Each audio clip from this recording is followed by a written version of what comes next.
Stimuler les journalistes à produire les émissions ou reportages sur les thématiques de la santé, notamment la santé maternelle et reproductive, c'est l'objectif de cet atelier de formation.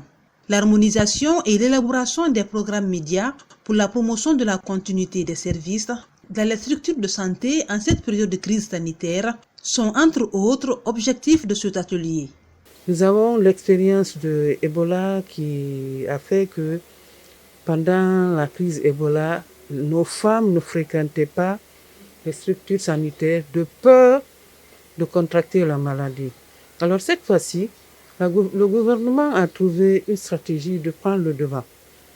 Donc ce sont des stratégies qu'on met en place pour mettre le paquet dans 15 structures de Conakry et on va mettre toutes les conditions, le personnel, les équipements, les médicaments, tout ce qui fait faire fonctionner un service. La mission des journalistes, la sensibilisation dans les radios.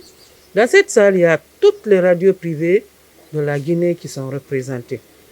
Cette formation, qui a regroupé une vingtaine de participants, a été organisée par le ministère de la Santé en partenariat avec l'UNFPA dans le cadre de l'exécution du projet Takeda.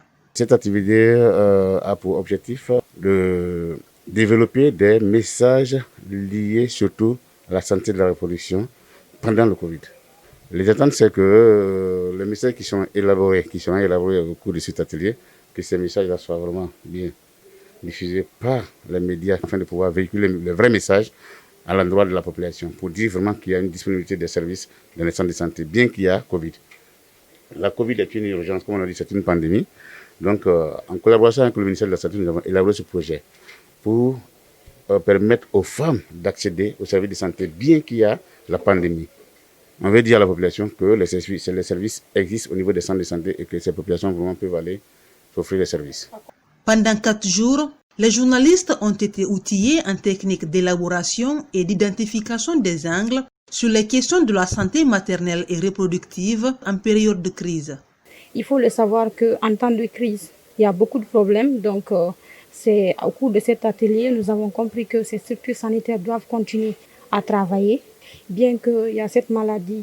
Et surtout, nous, les journalistes aussi, nous devons participer à cette communication, à informer la population réellement sur ce que le ministère de la Santé est en train de faire, sur ce que ces structures sanitaires sont en train de faire. On peut créer un partenariat entre les médias et le ministère de la Santé. Nous savons que généralement, quand il y a une épidémie comme celle-là, on a tendance à se focaliser sur elle et parfois on néglige sans le vouloir les autres aspects de la santé.